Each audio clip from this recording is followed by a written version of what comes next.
मंत्री मनसुख मांडविया उत्तराखंड के 2 दिन के दौरे पर हैं। अपने दौरे के पहले दिन केंद्रीय मंत्री ने देहरादून के कैनाल रोड पर प्रधानमंत्री जन औषधि केंद्र का निरीक्षण किया। इस दौरान उन्होंने आम जनता से भी जन औषधि दवाओं की उपयोगिता को लेकर बातचीत की। केंद्रीय मंत्री ने कहा कि जन औषधि केंद्रों के खुलने से आम जनता को काफी राहत मिली है। कैंसर और अन्य गंभीर बीमारियों की महंगी दवाइयां भी जन औषधि केंद्र में कम दरों पर उपलब्ध हैं। मनसुख मांडविया ने कहा कि सरकार की पहली प्राथमिकता सभी नागरिकों को सस्ती और बेहतर गुणवत्ता वाली दवाएं उपलब्ध करवाना है और इसी को ध्यान में रखते हुए देश भर में 9,500 से अधिक जन औषधि केंद्र खोले गए।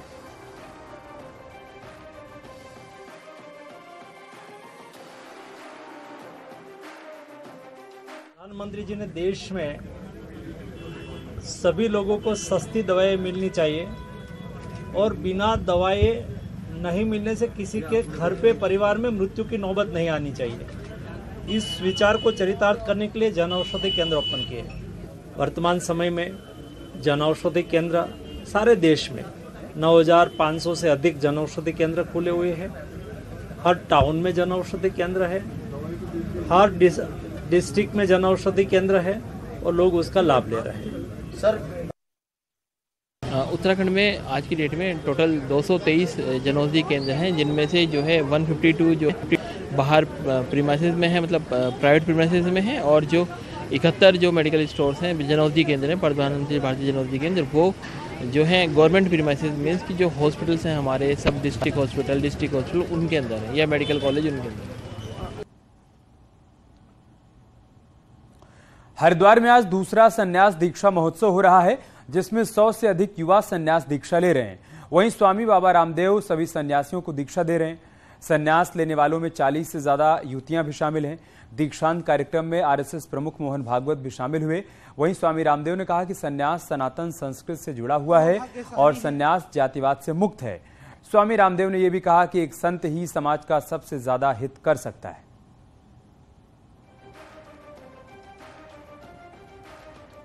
ये शरीर, ये इंद्रियां, ये मन, ये बुद्धि एक यंत्र है। इनका अधिकतम उपयोग हम किसके लिए कर सकते हैं? तो हम सन्यासी बनकर के अपने शरीर का, अपने इंद्रियों का, अपने बुद्धि का, अपने आत्मा का, अपने पिंड में परमात्मा ने जो सामर्थ्य दिया उसका सर्वाधिक उपयोग हम सन्यासी होकर के ही कर सकते हैं। इसलिए महर्षि दयानंद कहते हैं, जितना उपकार इस संसार का एक सन्यासी कर सकता उतना कोई दूसरा कर ही नहीं सकता। ये सारे पढ़े लिखे विद्वान और विदुषी ऐसे सात्विक आत्मा हैं, ऐसे ऋषियों के वंशधर, ऋषिकाओं के प्रतिनिधि, भगवान के यंत्र बनकर के जीने वाले सन्यासी तैयार हो रहे हैं, जो किसी अभाव या प्रभाव में आकर के सन्यासी नहीं बन रहे हैं, बल्कि इन्होंने स्वभाव में सन्यास को जिया है, ढाला है, और अब ये आगे बढ़ रहे हैं अनंत के मार्ग पर। हरिद्वार की वीआईपी घाट पर संन्यास दीक्षा लेने वाली सन्यासियों के जीवन में आखिर क्या ऐसा मोड़ आया कि उन्होंने सन्यासी बनने का फैसला किया?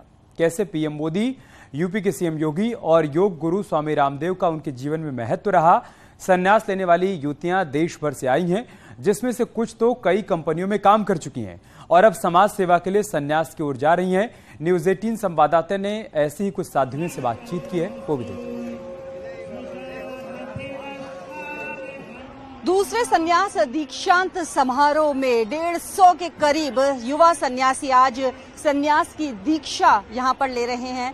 ये वो तमाम यहाँ पर सन्यासी हैं जो कि संन्यास की दीक्षा ग्रहण कर रहे हैं और उसके बाद सन्यासी जीवन को ये व्यतीत करेंगे। पूरी ये प्रक्रिया आप देखिए किस तरह से यहाँ पर चल रही है। वो तमाम लोग उन्हें सन्यास की दीक्षा दिलवा रहे हैं जिन्होंने पहले यहाँ पर सन्यास लिया है। और योग गुरु बाबा रामदेव भी यहाँ पर मौजूद, आचार्य बालकृष्ण भी यहाँ पर मौजूद, आरएसएस के प्रमुख मोहन भागवत भी यहाँ पर मौजूद, जो इस पूरी प्रक्रिया के साक्षी यहाँ पर बन रहे हैं। अपना आशीर्वाद बाबा रामदेव इन तमाम युवा सन्यासियों को यहाँ पर दे रहे हैं। इन सन्यासियों का कहना है कि ये समाज के परमार्थ काम को करना चाहते हैं और इसीलिए इन्होंने सन्यासी जीवन में रहना पसंद किया है। ये देखिए किस तरह से पहले इन्होंने सन्यास किया, जो सफेद वस्त्र धारण किए हुए थे उनको यहाँ पर त्यागा और अब उसके बाद ये भगवा वस्त्र को इन्होंने यहाँ पर धारण किया है। क्या नाम है आपका? देव सीमा जी। स्वामी जी, मुझे ये बताइए क्यों आखिरकार आपने चुना कि आप जो है ये भगवा वस्त्र धारण करें और सन्यास की तरफ जाए, सन्यासी बने? देश के लिए कुछ करना चाहते थे हम, और स्वामी जी इतना बड़ा कार्य कर रहे हैं तो उसमें हम अपना भी योगदान देना चाहते थे, इसीलिए इस मार्ग पर चल पड़े। अच्छा, आपको लगा कि ये काम आप गृहस्थ जीवन में रहकर नहीं कर पाएंगे? कर सकते हैं, लेकिन उतना समर्पण नहीं होता है। जब हम इस जीवन में आते हैं तो हमारा और अधिक समर्पण हो जाता है, पूरी तरह से हम परमात्मा के अधीन हो जाते हैं, और ऐसी गुरु कृपा में रहते हैं तो वो कार्य और अधिक तरह से अच्छे से होता है। अच्छा, कहाँ से बिलोंग करती थी आप जब ये सन्यासी जीवन के बारे में नहीं सोचा था?